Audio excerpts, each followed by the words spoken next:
On the hottest day in New York, a battle-hardened Navy SEAL stepped off a quiet street and walked straight into a moment that would change 3 lives forever. I already When Logan told you, you're Brooks not saw an getting it. elderly Now get woman out of here. bullied, denied medicine, I need and that pushed to medicine. the Let go of ground, my bag. he didn't hesitate. And neither did his war-trained Hey, K9, what do you think you're doing? Shadow.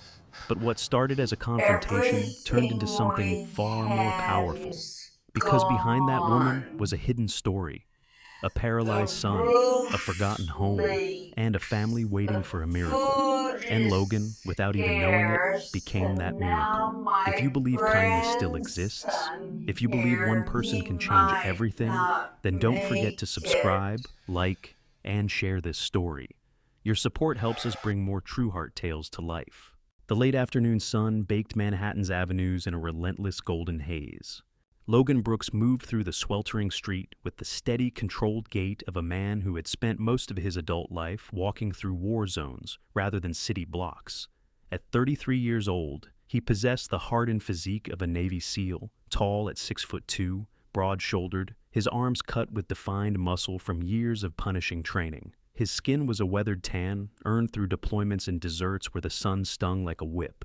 His hair, short dark brown, clipped close on the sides, had grown out slightly during his flight home, and a faint shadow of stubble lined his angular jaw, giving him a rugged, disciplined appearance. A scar near his right temple, thin but noticeable, curved like an old memory he never fully escaped. That scar was from Kandahar, from a night raid gone wrong, and sometimes it burned in the heat as if reminding him that the past still followed him. Logan's expression was composed, but beneath it simmered a quiet exhaustion that ran deeper than the humid air pressing on the city. He had just returned from a 6-month deployment in the Middle East, where too many nights had been spent listening for mortars instead of sleeping. Now he was heading toward Brooklyn to visit Sharon, the woman who had raised him like a mother after he'd lost both biological parents at 16.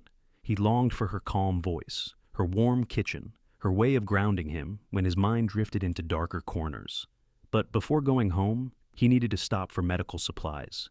His left shoulder, wrapped beneath his t-shirt with a compression band, throbbed in a deep, pulsing ache. A bullet had grazed him during a firefight 3 weeks ago. The corpsman had cleared him, but the tendons were inflamed and the pain stubborn. Logan needed something stronger than the travel-size painkillers in his bag. Shadow padded at Logan's right side like a phantom carved from smoke. A 3-year-old German shepherd, fully black except for a faint silvering on his tail, Shadow was a K9 SEAL veteran, intelligent, disciplined, trained in tracking, assault, explosive detection, and silent insertion missions. His body bristled with lean muscle under a sleek coat, and his amber eyes tracked the world with constant calculation. In the field, Shadow moved like an extension of Logan's own instincts. In public, he stayed calm, but every slight movement in the crowd registered in the subtle turn of his ears or the tension of his tail. He was a soldier as much as Logan was, loyal, precise, and forged through fire. On missions, Shadow had saved Logan twice, once by tackling a suicide attacker, and once by alerting him to a pressure plate under the sand. They were bonded in a way that transcended words, existing as two entities shaped by the same life of danger. The heat wave punished the city mercilessly. The air hung heavy, thick enough that it felt like breathing through hot wool. Storefronts shimmered beneath the blazing sun. Asphalt radiated waves of heat that distorted the outlines of cars. Pedestrians moved slowly, fanning themselves with newspapers or clutching iced drinks that melted too quickly. A digital thermometer outside a deli blinked 38 source in glaring red. Logan wiped a trail of sweat from his brow. His shoulder pulsed, a sharp reminder to stay focused. 2 more blocks, Shadow, he muttered. His voice was deep, steady, authoritative, but softened by a quiet fatigue. Shadow's ears perked in acknowledgement before he continued trotting with silent obedience. Logan found himself craving the cool blast of air conditioning, imagining for a moment the cold tile floors of the SEAL training compound, the ocean wind at Coronado, and Sharon's little apartment with its humming ceiling fan. But then he reminded himself that he was safe here, far from the enemy, and he tried to breathe normally, to let his guard down, if only slightly. Yet even when surrounded by civilians, Logan's mind stayed half alert, scanning for danger. He watched body language too closely, noted unusual movements, counted exits. It wasn't paranoia, it was muscle memory. War had trained him to live with lingering vigilance. At the intersection ahead stood Harper & Cobe's Pharmacy, an upscale glass-front drugstore with clean white signage and a polished chrome door handle. Logan angled toward it. He hoped to get in and out quickly. The longer he lingered in crowds, the more restless he felt, as if the noise pressed against old injuries in his mind. But as he approached, Shadow suddenly slowed, head tilting, body lowering by an inch. It was the dog's way of signaling. Something's wrong. Logan followed the dog's line of attention and immediately saw her. On the blistering sidewalk near the pharmacy entrance wavered an elderly woman, tiny, frail, swaying gently like she might collapse. She looked to be about 75. Her white hair was thin and tied in a loose bun, strands sticking to her forehead from sweat. She wore a faded beige cardigan over a floral dress that had lost its pattern to time. Her shoes, simple old walking shoes, were scuffed and nearly gray from years of use. The heat had ravaged her. Her shoulders trembled, her breathing rapid. She held a cloth handbag to her chest with both hands as if protecting something precious. Her skin was pale, the kind of pale that warned of dangerously low blood sugar or dehydration. Her lips quivered as she tried to steady herself. Her name, though Logan didn't know it yet, was Eleanor Reed, a widow living alone in the Lower East Side. Her life had been small but dignified. Years working as a library assistant, years caring for her late husband, now years caring for her disabled son. Her clothes were old not out of neglect, but out of necessity. Her eyes, when she blinked up toward the store, were watery blue with a quiet determination behind them. She clutched a small prescription note in her hand, folded too many times. Behind the glass door inside the pharmacy, a tall man blocked the entrance like a guard tower carved from arrogance. He was in his late 30s, dressed in a tailored slate dress shirt with sleeves rolled neatly at the elbows. His hair, slick blonde, shiny with product, was combed back so meticulously it didn't move in the windless heat. His skin was fair, lightly freckled, with the kind of complexion that spoke of climate-controlled offices rather than sunlight. His cheekbones were sharp, but his lips curled with habitual disdain, as if he enjoyed looking down on others. His name badge read, Rhett Coleman, store manager. Everything about the man's posture radiated superiority. Hands on hips, jaw clenched, body angled forward in aggressive refusal. For Rhett, the image of his store mattered more than the well-being of those approaching it. Logan recognized the type instantly. Someone who had never been powerless a day in his life. Someone who mistook comfort for superiority. Eleanor stammered out something muffled by her exhaustion. "Please, I just need my medicine. My son needs insulin. Please, sir. Just a moment. I have the prescription." Rhett lifted his hand, cutting her off dismissively, his voice dripping with contempt. "I already told you, ma'am. This isn't a charity, and we don't serve people who come in looking," he smirked, "like trouble." Eleanor blinked rapidly, confused. She shook her head weakly. "Trouble? Sir, my son is unwell. His blood sugar. He'll go into shock." "You need to leave," Rhett said curtly. "You're making the storefront look bad. Customers don't want to see." He waved his hand at her outfit. "Whatever this is." Logan's jaw tightened. His pulse thudded once, heavy. He felt Shadow's body tense beside him, the dog's nostrils flaring. Eleanor stepped forward despite her trembling legs. "Please, my son's medication. He needs it tonight.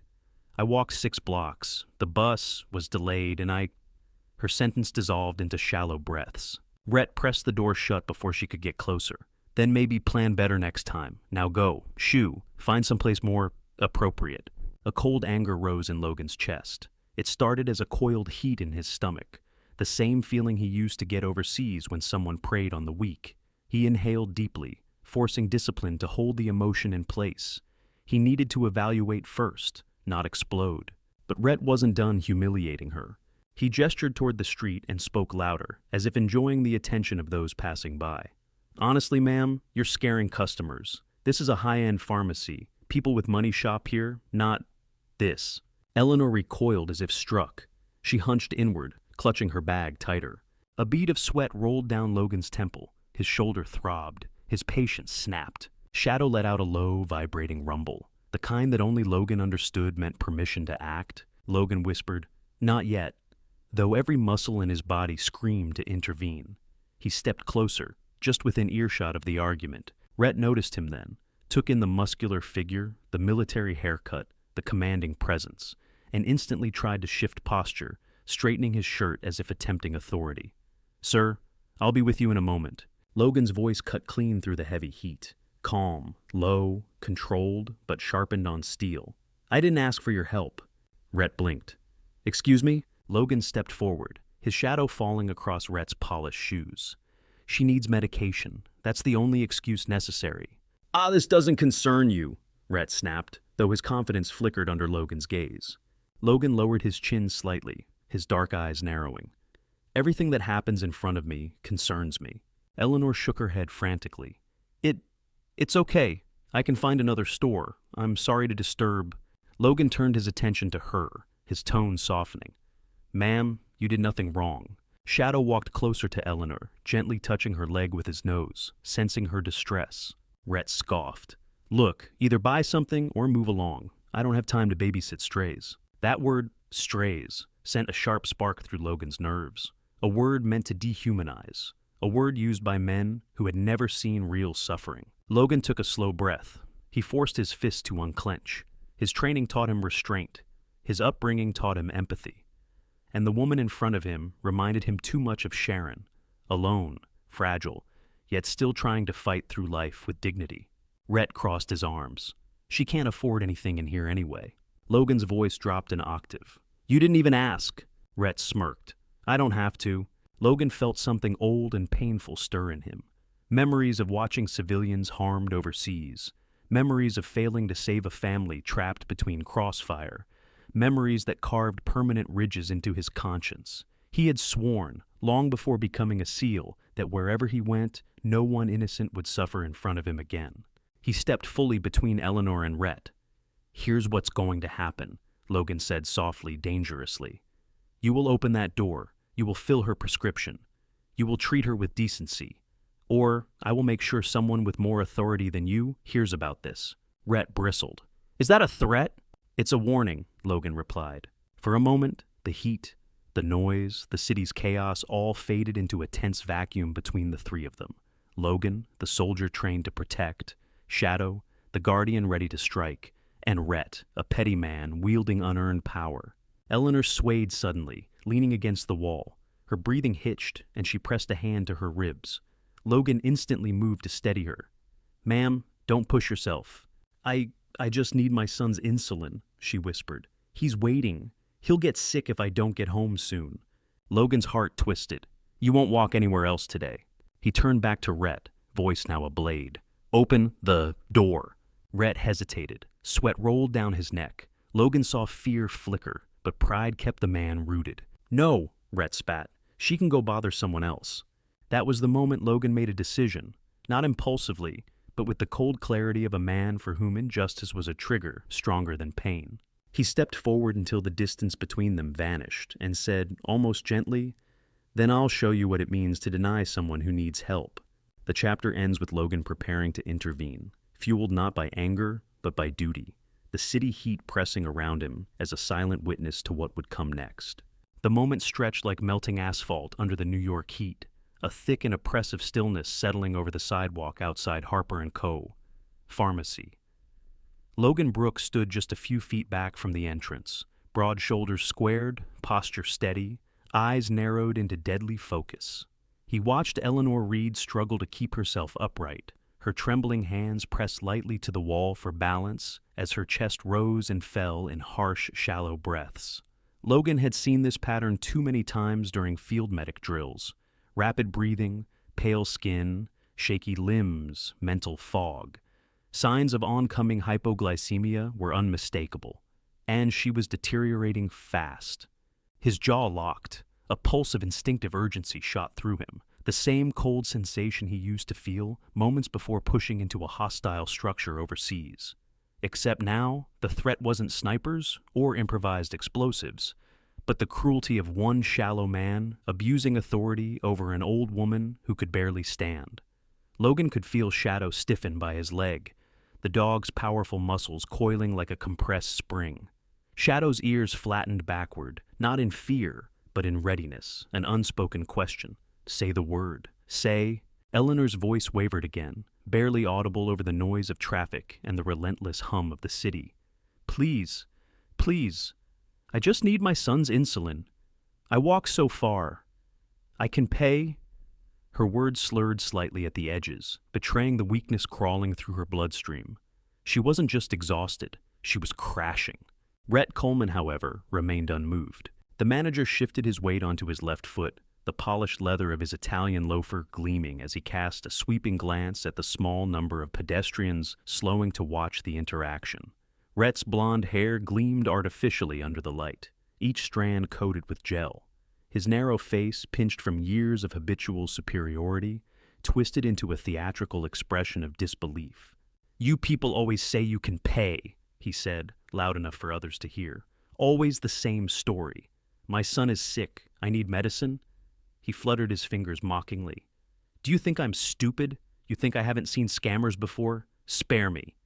Logan's fingers flexed at his sides, the tendons along his forearm rising like cords under his skin. He shifted his stance just slightly, enough that Shadow sensed the change, and leaned forward ever so subtly. Eleanor's watery blue eyes widened, her face crumpling as if each of Rhett's words physically struck her. "I'm not a liar," she whispered. "My Michael is ill. He can't leave the bed. Please, sir, I would never lie about my child." Rhett rolled his eyes dramatically. "You don't look like someone who can afford insulin. You look like someone who hangs around doorways waiting for sympathy."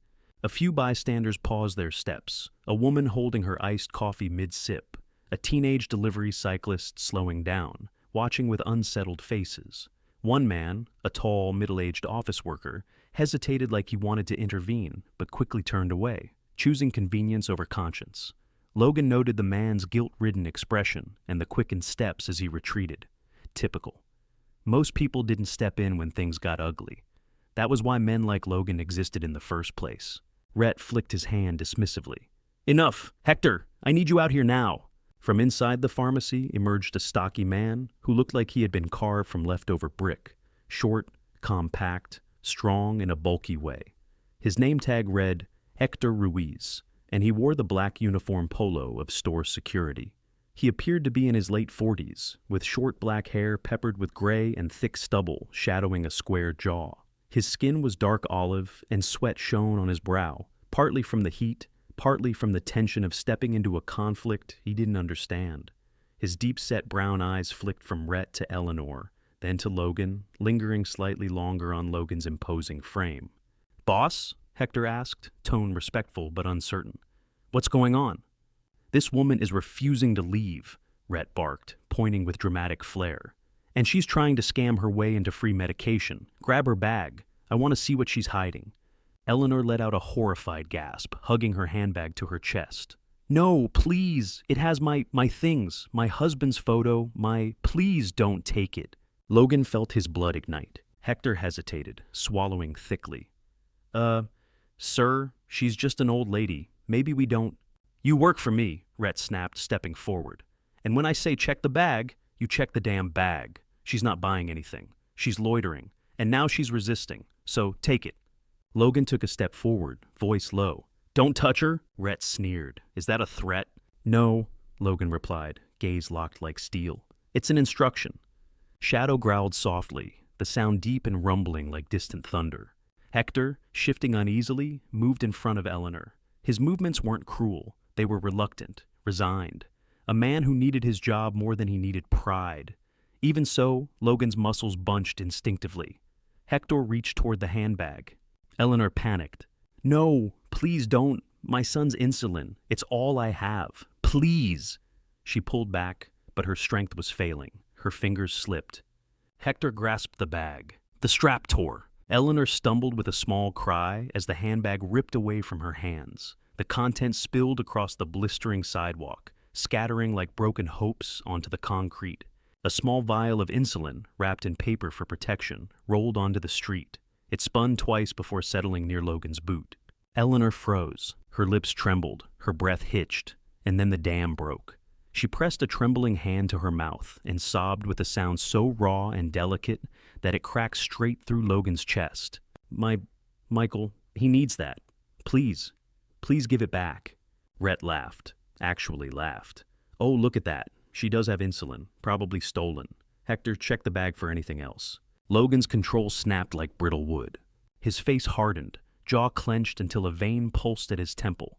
Shadow's hackles rose instantly, his entire spine bristling, amber eyes sharpening into a predator's warning.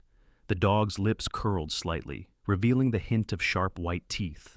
Logan stepped forward, placing himself fully between Eleanor and Hector. Enough! Rhett scoffed, starting to retort, but Logan's stare shut him up for a full heartbeat. This woman isn't a thief. She isn't a scammer. She's a mother trying to keep her son alive, and you're treating her like trash. Oh, please, Rhett huffed, breaking the momentary silence. This is a business, not a shelter. This is a pharmacy, Logan replied, voice tightening. Its job is to help people. No, Rhett snapped, lips curling. Its job is to serve paying customers, and she doesn't belong here. Eleanor sobbed harder, her small shoulders shaking violently. She reached a trembling hand toward her spilled handbag, but her body swayed dangerously. Logan knelt quickly, steadying her with his good arm. Easy, he murmured. Don't push yourself. Her voice cracked. I walked so far. My son. He's diabetic. I just needed one bottle. I didn't mean to cause trouble. Logan felt something inside him fracture. Eleanor reminded him of moments he tried to forget, of the grandmother he'd once lost to medical neglect, of the countless civilians he had seen suffer overseas because someone decided their lives weren't worth the effort. He stood. No more. He said it quietly, but the weight of those words felt like a seismic shift on the pavement. Rhett bristled, sensing his grip on the situation slipping. Hector, grab her again! Hector froze. He looked at Logan, at Shadow, at Rhett, then at Eleanor's frail frame. Sweat trickled down his temple. He took one hesitant step back. Rhett's face twisted in fury. I said grab her! Hector shook his head slowly. Boss, this is wrong. Rhett's hand shot out and shoved Hector's shoulder. Do your job! Logan moved in an instant. He stepped between them, his presence like a wall forged from years of discipline. His voice dropped to a low, dangerous register. Touch her again. See what happens. Rhett's confidence wavered, but ego blinded him. He jabbed a finger into Logan's chest. You don't scare me. This city has laws, and I'm allowed to refuse service to anyone. Logan leaned forward just enough for Rhett to feel the heat of his breath. Refusing service is one thing. Stealing her medication and humiliating her is another. Rhett's nostrils flared. I don't have to justify myself to some military thug. Shadow barked once, sharp, explosive, ears pinned forward. Pedestrians jumped back in fear. Rhett stumbled a step back, nearly tripping over the threshold. Eleanor bent down shakily, reaching for the insulin vial, but her vision blurred. She wavered, blinked twice, then nearly collapsed. Logan grabbed her again, steadying her. Ma'am, he said softly, you're crashing. You need sugar, now. He turned toward the crowd. Does anyone have juice, candy, anything? A few people looked at one another awkwardly, but no one moved. A teenage girl hesitated but kept walking. Pathetic. Shadow sniffed Eleanor urgently, whining once. I need to get her inside, Logan muttered, lifting the vial of insulin from the ground. It was warm, too warm for long-term use. Rhett snatched it from Logan's hand. That's store property now. Evidence. I'm calling the police. Logan's gaze turned glacial. Give it back. No. Logan stepped forward. Rhett stepped back. And for the first time since the confrontation began, fear flickered behind Rhett's mask. Shadow's growl deepened, vibrating against the pavement like a warning from something ancient and primal. Eleanor whispered, Please, Logan, that medicine, it's all my son has tonight. Her voice cracked, and Logan felt his restraint crumble. Shadow, he murmured. Shadow rose to full alert, ears pricked, muscles tight, weight balanced over his front paws. Rhett blanched. You keep that dog back. Logan didn't move. Then give the insulin back. The standoff carved itself into the concrete like a scene caught in amber. Logan, towering and unyielding. Shadow, silent but deadly. Eleanor, shaking and terrified. Rhett, sweating and shrinking. Hector, uncertain but regretful. Everything had led to this point, and everything was about to break. The chapter closes as Logan prepares to intervene physically, Shadow ready to strike, and Rhett clinging desperately to power he no longer truly possessed. The tension snapped in a single moment, sharp as breaking glass. Logan saw everything happen in perfect clarity, the world shifting into the slowed-down state he knew too well from combat, where adrenaline sharpened sight, hearing, and instinct until each detail burned with impossible precision. Eleanor tried to steady herself on the sidewalk, one frail hand reaching out to reclaim her spilled bag. Hector stood rigid, torn between conscience and orders. Rhett, faced with the threat of losing control, puffed up like a startled rooster, lips pulled back in a sneer. And then, in an explosion of panic and irresponsibility, the second security guard emerged. This man had not been present earlier, but now he pushed through the doorway with a heavy thud. Darius Kane, mid-30s, tall and broad-shouldered, with a shaved head and a thick, sharp jawline darkened by a rough stubble. His expression was tight with frustration, the type of man used to solving problems with force instead of thought. His skin was medium brown, taut over bulging muscles, strained beneath the too tight sleeves of his black store uniform. A thin white scar split across his chin, a mark that suggested he'd been in more fights than he should have. His eyes, narrow and a little too eager to exert dominance, scanned the situation with irritation rather than concern. "What's going on now?" Darius barked, his voice low and grating. Rhett jabbed a finger wildly toward Eleanor. "Grab her! She's resisting and causing a scene, and that man is threatening me." "I didn't," Eleanor began, but the guard was already moving.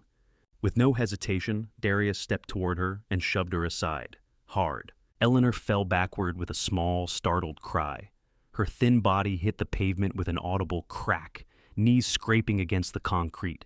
The skin split open on her knee, blood blooming through the torn fabric of her dress. She curled slightly, clutching her leg as the pain spread across her wrinkled features.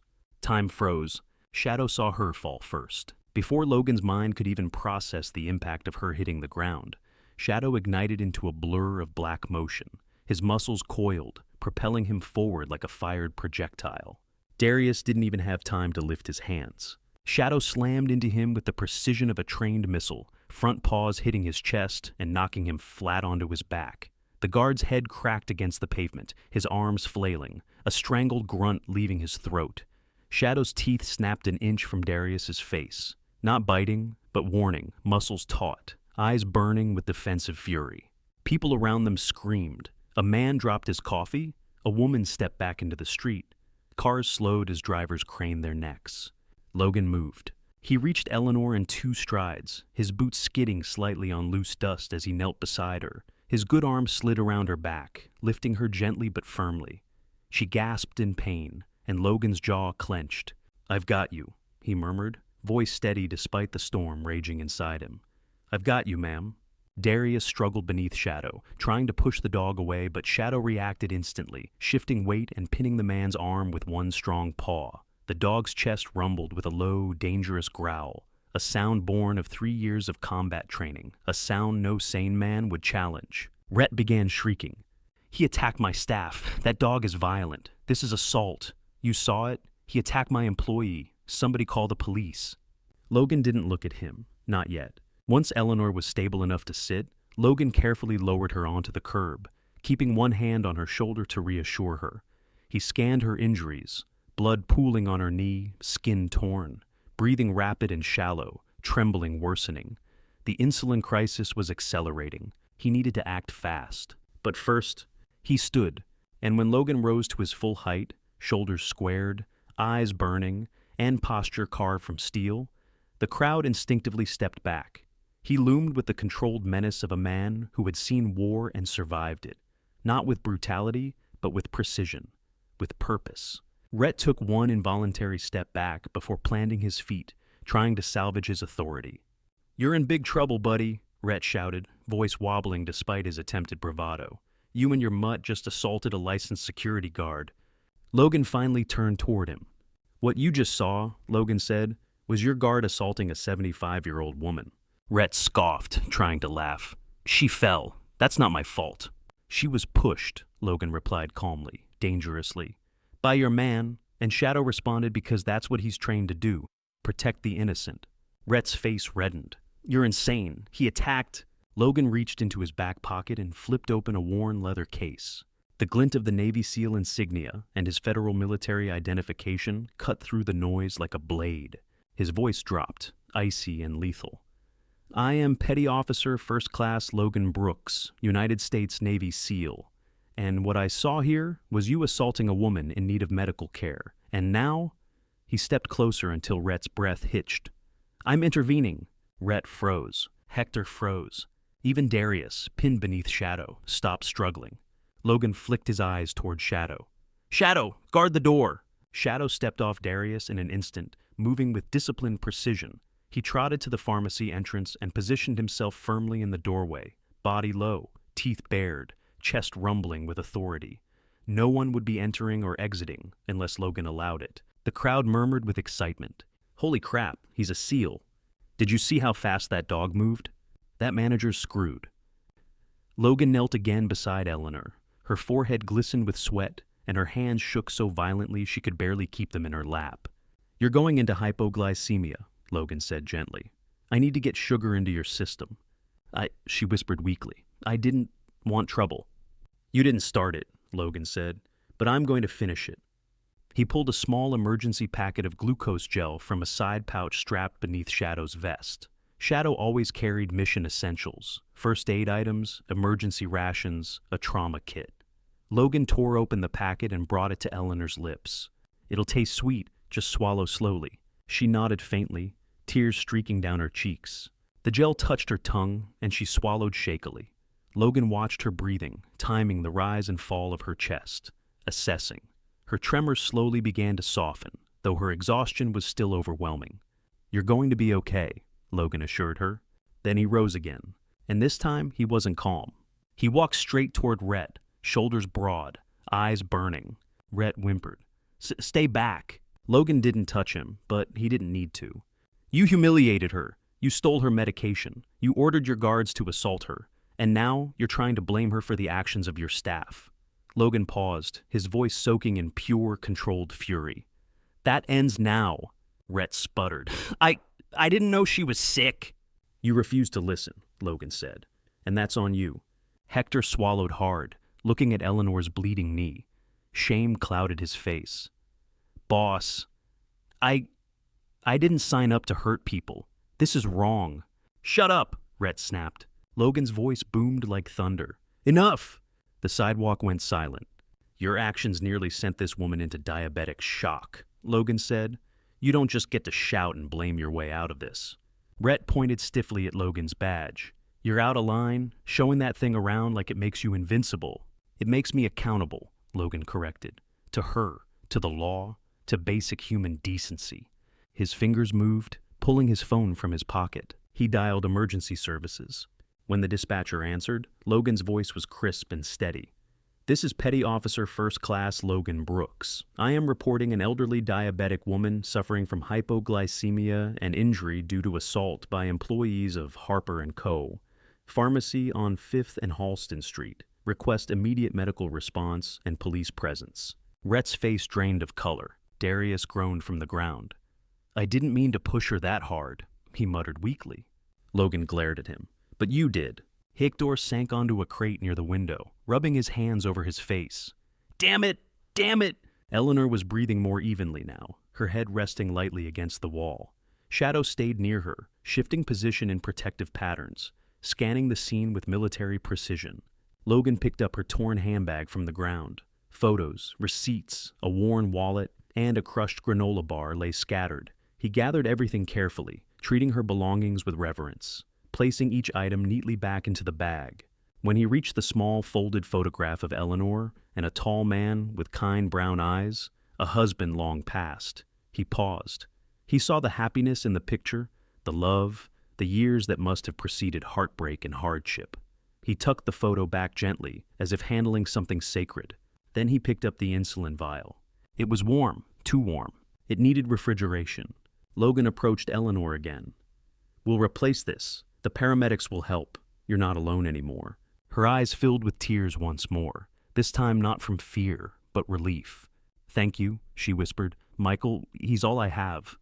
And you're not losing him today, Logan whispered back. Sirens wailed in the distance, growing louder. Rhett stepped back, panic surfacing. You're ruining my business. I didn't ruin it, Logan said. You did.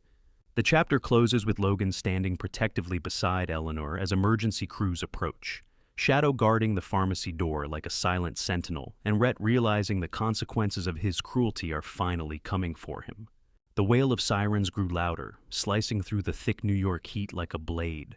Logan Brooks stood tall beside Eleanor Reed, keeping one steady hand on her shoulder as Shadow remained stationed at the pharmacy entrance, muscular body low, ears alert, sharp gaze locked on the doorway as though guarding a battlefield access point. Pedestrians had spread out around them, forming a hesitant circle, watching with a mix of fascination, sympathy, and fear. Eleanor's breathing had steadied thanks to the glucose gel, but her exhaustion still clung to her like a heavy coat. She leaned slightly against Logan, her frail frame trembling each time. A wave of adrenaline subsided. Her knee still bled through the torn fabric, and her eyes, though calmer, carried a deep sadness, a weariness built from years of carrying burdens alone. The squad car screeched to a halt at the curb. Two uniformed officers stepped out immediately, hands resting on their belts in practiced readiness. The first officer was Sergeant Daniel Whitford, a man in his early 40s with a stern yet tired face, the kind carved by years of stressful patrols. He stood around 5'9", solidly built, but not bulky, his stomach slightly rounded from too many long nights and quick meals. His skin was a medium tan, his short black hair peppered with early gray, and a faint groove between his brows suggested he was accustomed to walking into messy situations. His partner, Officer Jamie Lynn, was younger, mid-20s, slim, with almond-shaped eyes, a soft but alert expression, and jet-black hair tied in a neat bun. She had the look of someone still carrying hope despite the things she'd seen. The moment Rhett spotted them, his panic erupted into fake bravado. He waved his arms wildly. "Officers, over here! That man, he assaulted my employees and unleashed his animal on them. He threatened me. Arrest him!" Eleanor flinched at the word animal, looking instinctively toward Shadow, whose ears flattened slightly but whose posture remained controlled. Logan placed a reassuring hand near the dog's shoulder. Sergeant Whitford approached with the weary gait of someone who had heard too many exaggerated stories. "Sir, calm down and step to the side. We'll get everyone's statements." "No!" Rhett shouted, sweat dripping down his temple. "You need to cuff him right now. He's dangerous." Officer Lynn glanced at Logan, at the calm discipline in his posture, the badge case still visible in his pocket, the protective way he stood over Eleanor, and her brows furrowed. "Sergeant, I don't think he looks like the threat here." Rhett jabbed a finger toward her. "Are you blind? He attacked my guard." Darius, still sprawled beside the wall, groaned as he held the back of his head. Hector stood a few feet away, arms crossed, gaze downcast with guilt. Officer Lynn turned to Darius. "Sir, is that true? Did he attack you without provocation?" Darius hesitated, his jaw tightened. For a brief moment, guilt flickered in his eyes, but then his pride smothered it. "The dog knocked me down," he muttered. Rhett seized the opportunity. "See? Assault!" Logan exhaled slowly, suppressing the pull of anger in his chest. His voice remained level. "His fall happened after he shoved this woman hard enough to knock her down. My dog reacted to protect her." Sergeant Whitford raised an eyebrow. "And you are?" Logan stood straighter, pulling his identification case from his pocket. "Petty Officer First Class Logan Brooks, United States Navy SEAL. I intervened because I witnessed an elderly woman being assaulted and denied medical care." Rhett burst into mocking laughter. "Oh, please! Anyone can flash a badge." Officer Lynn examined the ID before Rhett could finish, her face shifting from uncertainty to respect. "It's legitimate, Sergeant. SEAL team credentials." Whitford's demeanor changed, his posture straightened, tone growing professional. "All right, let's hear the full story." But before Logan could speak, a young man in a delivery uniform from the cafe across the street came running toward them, waving his arms. He was lanky, mid-20s, with curly brown hair and a dusting of freckles across his sunburned nose. Officer, I saw everything, and we've got it on camera." Rhett paled. "What?" The young man, Evan McCullers, as shown on his name badge, nodded vigorously. "We have security cameras pointing right at the pharmacy entrance. They record sound too. I just checked. Everything's on there." Sergeant Whitford straightened. "Everything?" "Everything," Evan affirmed. "The manager screaming at her, the guards grabbing her bag, the push, The whole thing. Rhett's lips parted soundlessly. His face went from red to ghostly white. Officer Lin turned to him sharply. "Sir, is there something you'd like to say before we review the footage?" Rhett sputtered. The camera angle. It can't show everything." Logan stepped forward, voice like cold steel. "Let's go watch it." Whitford nodded. "All of us." They moved across the street into the cafe, Shadow padding beside Logan with disciplined calm. Customers parted as the group entered, whispering as they recognized the dog's military bearing. Inside, the air conditioning was a relief, washing over Eleanor's flushed face as Logan helped her into a chair near the counter. Evan guided them to a back room with a monitor. He rewound the footage, everyone's eyes fixed on the screen. There it was, crystal clear, Rhett sneering at Eleanor, Hector hesitating, Darius shoving her violently enough to send her sprawling, Rhett ordering the bag taken, Eleanor crying as her insulin hit the ground, Shadow's defensive strike, Logan lifting her gently, Rhett's accusations. Officer Lin covered her mouth with her hand. "My God." Sergeant Whitford glared at Rhett. "You lied. You lied repeatedly." Rhett looked like a man watching his world crumble brick by brick. His voice cracked. I didn't mean she looked like trouble. I was trying to protect the store." "That woman weighs maybe 100 pounds, Whitford snapped. "She's clearly ill, and you abused her, and then you lied to police." Rhett's hands shook. My store's reputation." "It's not your store," came a deep voice from behind them.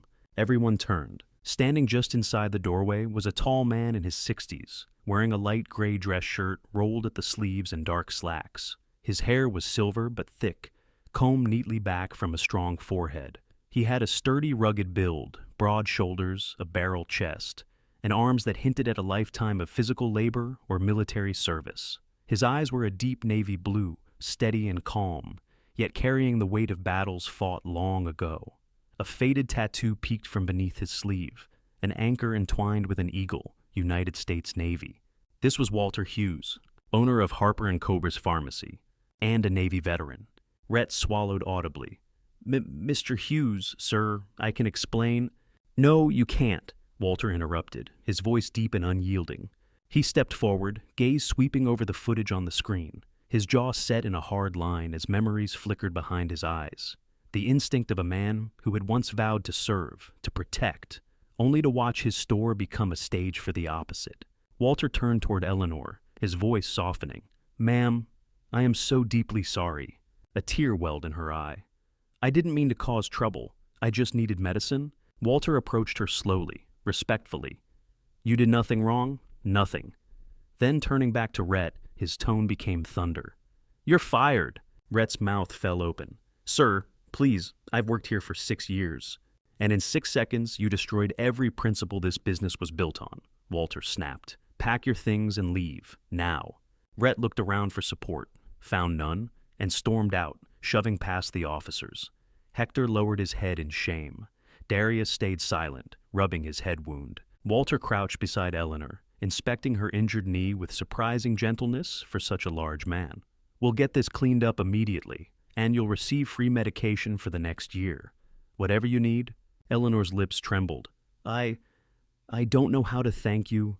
"You don't have to," Walter replied softly. "This is what should have happened from the start."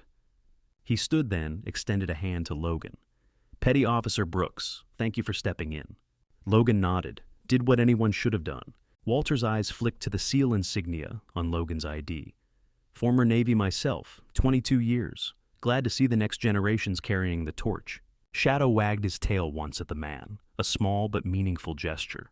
Paramedics arrived shortly after. The lead medic, Carla Moreno, a tall Latina woman with a serious yet empathetic expression, assessed Eleanor's knee and blood sugar levels. Carla had dark curly hair pulled into a tight ponytail, warm brown eyes, and a light smattering of freckles across her nose. She moved efficiently, but with the gentleness of someone genuinely dedicated to helping others. "You'll be okay, ma'am," she assured, "but you need to rest. Your blood sugar was dropping fast." Walter insisted on providing transport, calling his personal driver, a middle-aged man named Henry Blake, tall and lanky with salt and pepper hair and a soft demeanor. Logan and Shadow accompanied Eleanor for the ride, sitting beside her in the back while Carla monitored her vitals. Her apartment was in a crumbling brick building on the Lower East Side. The stairwell smelled faintly of old carpet and cleaning solution. The hallway lights flickered. Someone had taped cardboard over a cracked window. Logan's chest tightened. This was poverty, the quiet, invisible kind that swallowed people whole. Eleanor unlocked her door with trembling fingers. The small apartment was sparsely furnished, a sagging couch, an old wooden table, wallpaper peeling in strips. But the most striking part was the bedroom. Inside lay her son, Michael Reed, 42, thin to the point of fragility, skin pale, hair dark brown and slightly matted. His face bore faint stubble, and his brown eyes, sharp but tired, lifted as his mother entered. His legs were motionless beneath a faded blanket. A wheelchair sat nearby. "Mom," he murmured, "you're late. You okay?" Eleanor burst into tears. "I'm so sorry, honey. It was awful." Logan stepped into the doorway. Michael's gaze shifted to him, wary at first. Then grateful as Eleanor continued describing what happened. Logan saw it all. Saw the old medical equipment. Saw the DIY ramps. Saw the years of sacrifice etched into every corner of this tiny home. And something inside him cracked open. He remembered his own childhood. The firefighter who had pulled him from the burning wreckage of a car accident when he was 9. The man who stayed with him until help arrived. The man whose death Logan mourned for years. The man who unknowingly shaped Logan's path to service. In Michael, he saw his past. In Eleanor, he saw the mother he never had. And he knew, without question, he wouldn't walk away from them. The chapter ends with Logan standing in that doorway, shadow at his side, silently vowing that their suffering would not be ignored, not anymore. Night settled over New York like a soft velvet curtain, muffling the noise of the streets, cooling the thick heat that had choked the city all day. Inside the small apartment of Eleanor Reed, the quiet was different now, no longer the lonely silence of hardship, but the waiting silence before something good was about to happen. Shadow lay by the bedroom doorway, his dark eyes half-lidded but alert, his body still angled protectively toward the bed, where Eleanor sat next to her son, Michael. Logan stood by the window, arms crossed lightly, watching the faint glow of headlights flicker along the street. He was waiting, and they came. The first knock was heavy, 3 firm raps that carried the confident rhythm of men accustomed to dangerous work. Logan opened the door, and the hallway filled with familiar faces. "Evening, Brooks," said Mark Reddick, stepping forward. Mark was in his mid-30s, tall, with an athlete's build, closely shaved blonde hair, a square jaw dusted with stubble, and a deep scar across the ridge of his brow from a mission long ago. His voice carried an easy confidence, the kind that came from years of trust in combat. "Heard you needed a hand." Behind him was Orrin Wade, Logan's former breacher, a massive man in his late 30s with coal-black hair, thick beard, and hands like slabs of stone. His shoulders were as wide as a refrigerator door, and his dark brown skin gleamed under the hallway light. He grinned, revealing a row of perfectly white teeth. "Brooks, you always find trouble faster than anyone else in this unit." "I don't find it," Logan replied dryly. "It finds me." More footsteps echoed up the stairs. The local veterans of Foreign Wars crew arrived behind the seals, carrying toolboxes, boxes of supplies, and a shopping bag of groceries.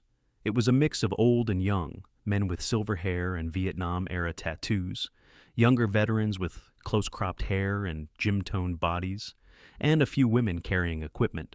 At the front was Commander Jim McAvoy, who had already proven himself a force of nature. Tonight he wore a dark green vest decorated with patches, his cap pushed slightly back on his bald head.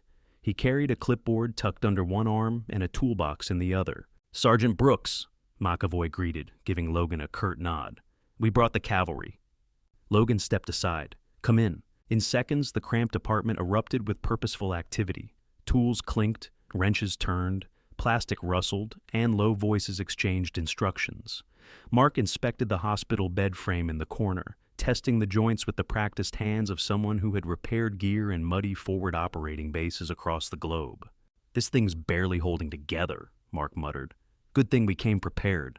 Orrin brought in the new adjustable hospital bed the VFW had purchased, maneuvering it through the narrow hallway with surprising ease for someone of his size. 2 younger vets, Sammy Ortiz, a wiry man with a quick smile, and Cole Davenport, a lean former medic with sandy hair, set to work installing the air conditioning unit. The AC hummed to life, sending a gust of crisp air into the apartment, and Eleanor instinctively pressed her palm to her chest, overwhelmed. Groceries were unpacked, fresh vegetables, cartons of milk, jars of preserves, boxes of pasta, even a roast chicken still warm in its container. A new refrigerator replaced the rattling old one that had barely kept food cool. A fresh mattress was carried in, crisp sheets pulled taut across its surface. Eleanor stood speechless in the center of the room, one hand over her trembling mouth. Tears welled at the corners of her eyes, not tears of fear or exhaustion, but the tears of someone unused to being cared for.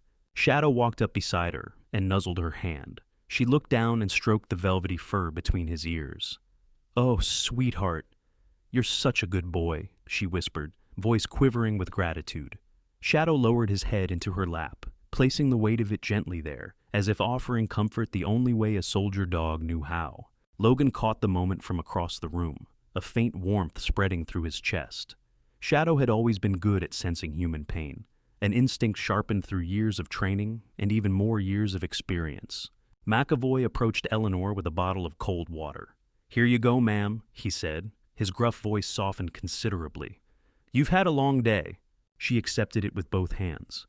I don't know how to thank all of you." "Don't," McAvoy answered simply. "Your husband served. That makes you one of ours." Michael watched from his bed, eyes moist. "Mom hasn't had help in years," he said quietly. "You don't know what this means." Logan glanced at him with understanding. "We do," he said. "That's why we're here." The room grew calmer as the hours passed. The repairs were completed, meals were stored, the new bed stood sturdy and clean. The apartment no longer felt oppressive or forgotten. It felt like a home again. By midnight, the veterans began filing out, offering warm goodbyes and promises to check in soon. Mark clapped Logan on the shoulder. "You leaving in the morning?" "Yeah, new assignment." "You need anything handled here? You call. Doesn't matter what time zone you're in." Oren gave a nod. "We'll keep an eye on them. That's a promise." One by one, they disappeared down the stairs. Inside, the apartment felt strangely peaceful. Cool air circulated softly. Shadow had curled up at the foot of Eleanor's chair, occasionally lifting his head to check on her. Logan sat across from her, his elbows resting on his knees, as he watched her gently adjust the blanket covering Michael. Eleanor looked toward Logan and smiled. "You've given us back our breath," she said softly. This is something I never imagined." "You deserve it," Logan replied. "Both of you." She was quiet for a moment. Then her hand reached for the drawer of a small wooden chest beside her chair. She opened it carefully, almost reverently. Inside lay a silver medallion attached to a thin chain, aged, tarnished, but still gleaming faintly under the soft room light. The moment she lifted it, Logan felt the atmosphere shift. "This belonged to my husband," she said. "He was a soldier, not American, Vietnamese. He fought alongside American forces during the war." Her fingers lightly traced the engraved design on the medallion, a shield, a cross, and a date faded with years. "He carried this every day until he passed." Her voice softened. "He used to tell me it wasn't just a medallion. It was a promise that he would always fight to protect what mattered." She extended it toward Logan. He froze, his throat tightened. "Ma'am, I can't accept this." "Yes," she whispered firmly. "You can and you must." Logan swallowed hard, staring at the medallion resting in her palm. "This is family history. It's precious. It belongs here." Eleanor shook her head. "It belongs with a soldier, a good man, someone who carries others on his shoulders." Her eyes glistened, but her smile was warm. "He would want someone like you to have it." The emotional weight of her words pressed against Logan's chest, yet there was no heaviness in it, only warmth, hope, something that felt strangely like coming home. He reached out and accepted the medallion carefully, like holding something sacred. "I'll take care of it," he murmured. "I promise." "I know you will." Michael smiled faintly. "It looks right on you." Shadow's tail thumped once against the floor. The clock on the wall read 2:14 a.m. when Logan finally rose. "I should go," he said quietly. "It's a long drive to the base." Eleanor stood with effort. Shadow moved instantly to her side, steadying her with a gentle brush of his body. She smoothed her dress nervously before stepping toward Logan. "Come here," she said softly. He bent slightly and she placed both hands on his cheeks, not in desperation, not in grief, but with a mother's calm affection. She kissed his forehead gently. "May you walk in light," she whispered, "and may every road bring you safely home." Logan's eyes warmed, the faintest shimmer appearing in them, but he held his quiet smile, the kind only soldiers carried at goodbyes. "I'll come back," he said softly. "I promise." Shadow stood beside him, ears perked, waiting for the command. Logan gave Eleanor one last nod, then turned toward the door. Shadow paused at the threshold, looked back at her, and let out a single quiet bark. A goodbye. A thank you. A vow. Then he followed Logan down the stairs. Eleanor remained in the doorway, her hand resting over her heart, watching the two figures disappear into the fading night. And for the first time in years, her chest felt light, hopeful, like something lost had finally returned. She wasn't alone. Not anymore. Sometimes miracles don't arrive in blinding light or from the heavens above. They come quietly, disguised as ordinary people who choose kindness over comfort, compassion over convenience. Logan never set out to be a hero that day, and Eleanor never expected help to arrive. But that's the strange beauty of life.